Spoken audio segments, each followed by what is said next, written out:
أعوذ بالله من الشيطان الرجيم. بسم الله الرحمن الرحيم.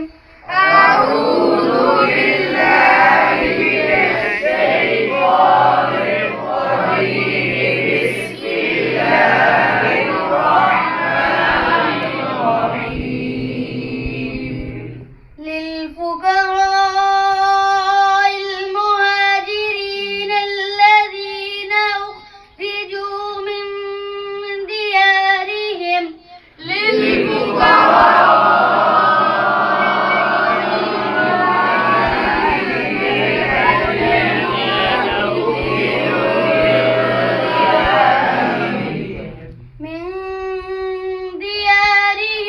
وأموالهم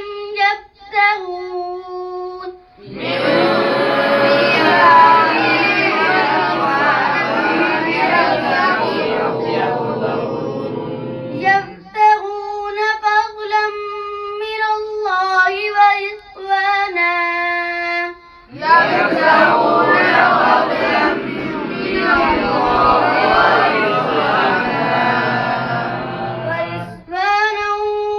وينصرون الله ورسوله ورضوانا